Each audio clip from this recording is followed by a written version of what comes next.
What developments have already been made along the parade? Well, the Marine Parade's been developed for about the last 100-odd years. Yeah. But it then got quite tired. Times were tough, and so we didn't do any great redevelopment. So we've started in the last 2 or 3 years actually doing the Marine Parade up. Part of that is the closing of Marineland, which was no longer economic, and it's not a good thing to be having fish in a concrete bowl these days. We're going to redevelop that site, but we've put in a whole lot of areas which are for, one of the big issues with all cities is having recreation areas that are free. Anybody can put in expensive swimming pools and then charge people $10 to get in. Mm-hmm. But we wanted to produce areas that were free, so we've done a children's bike track, which is absolutely fantastic. It's got traffic lights and it's got the whole 9 yards. The kids can cycle around, even little kids, and learn, road rules and all that sort of thing. We've put in some fountains, but we've put in a lot of areas, just shade areas, with barbecues and things like that, and so people can come up and enjoy the parade. So there's been a few kind of rumoured developments coming from various places to me. A cable ski, what is the... Yeah, we're looking at a cable ski, and it may well be as part of the Marineland site redevelopment. Okay. Has that been accepted, or is that just... No, it's still being looked at. What about this wave garden or artificial surf park? Is that kind of in the same boat? That's actually on the back burner at the moment. The information we were getting about the costs of that turned out to be grossly inaccurate, and we're not going to settle the city with huge amounts of debt. Yeah, and the new skate park, has that been accepted? Yep, that skate park is a definite. Is definitely going ahead. A pier? It's not actually a pier. Okay. What we've got is our major stormwater pipe that's got to go across the beach and then discharge into the sea. So rather than just have an ugly big pipe going across the beach, we're going to have a walkway. But a pier suggests it goes out to sea. The walkway is a viewing platform virtually, but it just sits over the top of the pipe, and it actually ends at the seashore, at the waterline. Okay. What about I read an amphitheatre somewhere. Yeah, amphitheatre's going in with the redevelopment in behind the sound show. Okay. A reef garden? Unlikely. Okay. And I read an article suggesting a sandy beach lagoon. We have investigated that. Okay. It's not a preferred option by most of the council. Okay.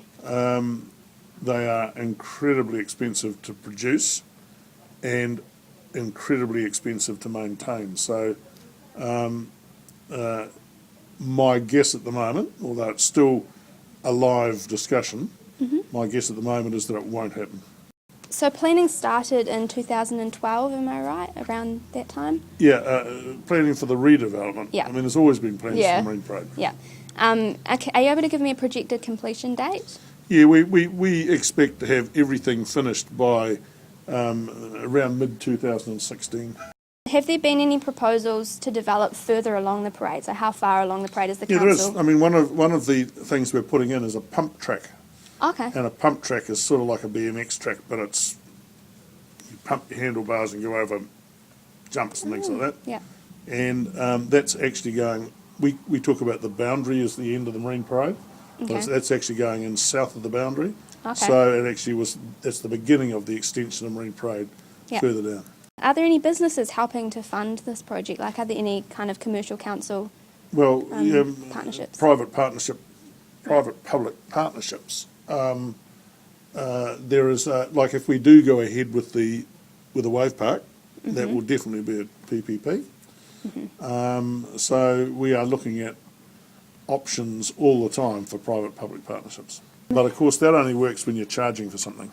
When we're wanting to provide free stuff, then there's no option, but the council's the one that does that. Okay, so it's the aim to make it mostly kind of free admission? Yeah, we want to put as much free as possible on there. Okay. Somewhere where families can come. I mean, the whole idea with tourism is, people go away for the weekend and they stay Friday and Saturday night. If you can get them to stay Sunday night as well, just one more night, then you've increased your bed nights by 50%.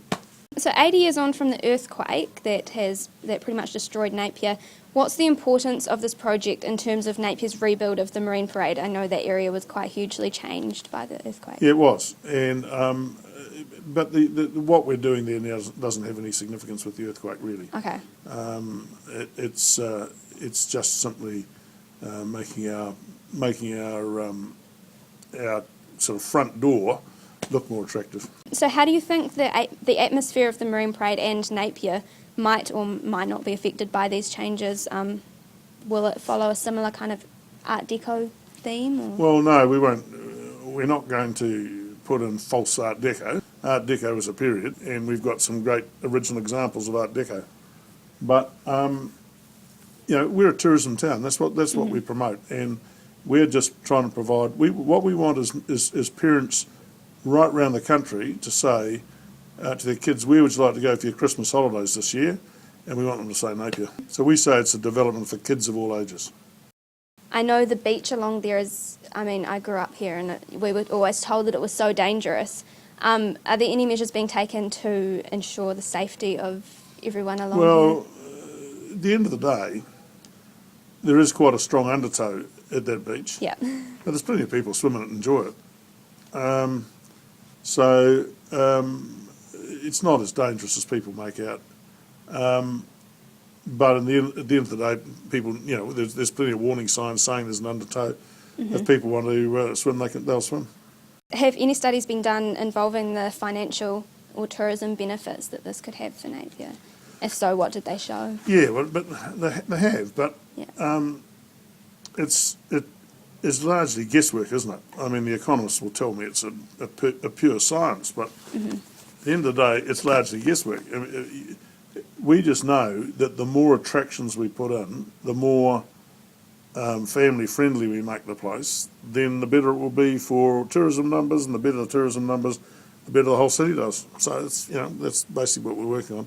Okay. We can't say that there's X number of. Don't forget Hawke's Bay is a big province, 160,000 people, but over 70% of the tourism beds are here in Napier. What about general public opinion? Have any studies been done regarding that? Well, yes, they have.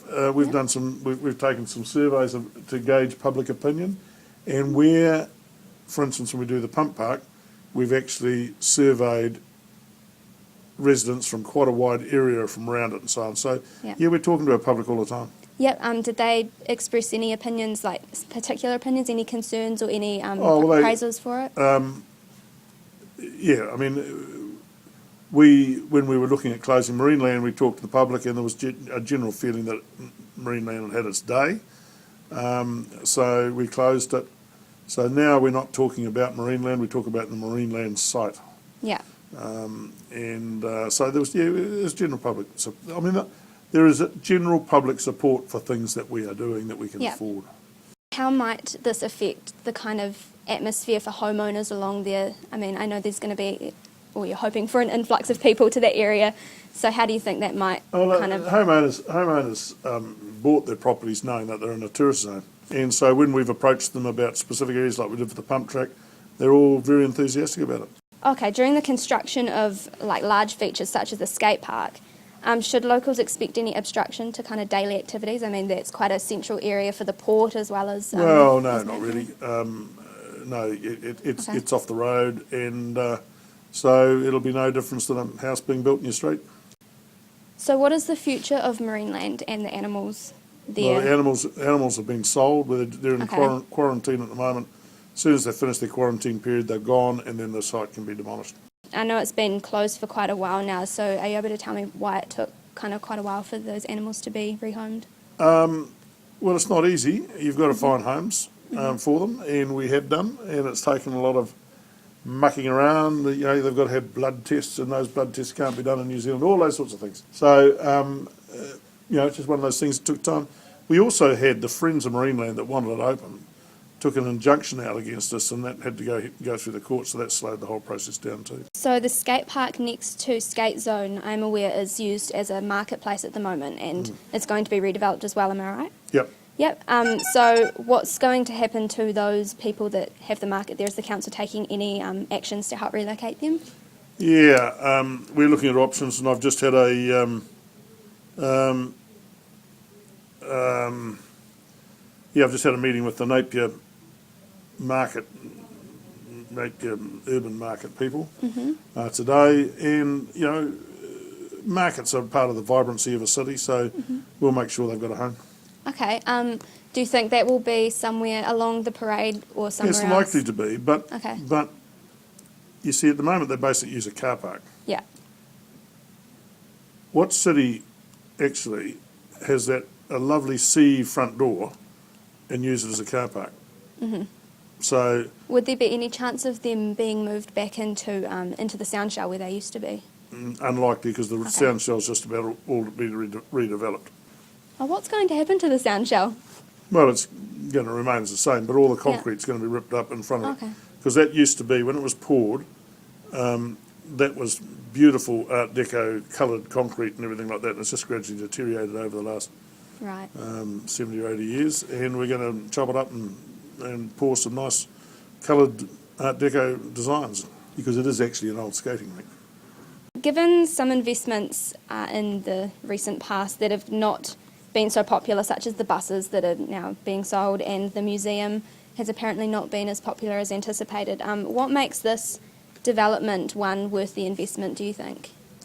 Well, it's free, so Yeah. there's nobody clipping tickets, so you wouldn't know how popular it is anyway. The buses were a cock up, and we put our hands up. Yeah. But we paid, because we're such a strong financial position, we paid cash for them. So when we sold them, or had we not sold them, it would have been an ongoing cost on the ratepayers. As they ran at losses, what we were able to do is sell them. It just becomes off the balance sheet, and we move on. So that was the MTG was a wonderful investment, and will continue to be a wonderful investment for the city. Do you have any thoughts on how this new tourism attraction might affect the flow of tourists to Hastings? Do you think it might be beneficial, or do you think it might Anything that's might good for hinder it? Napier will be good for Hastings. Anything that's good for Hastings is good for Napier. We need to look at these things regionally, and in my view, the best thing that Napier can do for Hawke's Bay is to have a strong, viable, robust Napier. That's the best thing we can do for Hawke's Bay, because when people come here, they don't spend all their time riding on the pathways around here. They go and ride on the pathways in Hastings. They don't spend all their time swimming in Ocean Spa. They'll go out to a winery in Hastings or up Tomato Peak or something, So if we bring people to Napier, it benefits Hastings, and if they bring people to Hastings, it benefits Napier.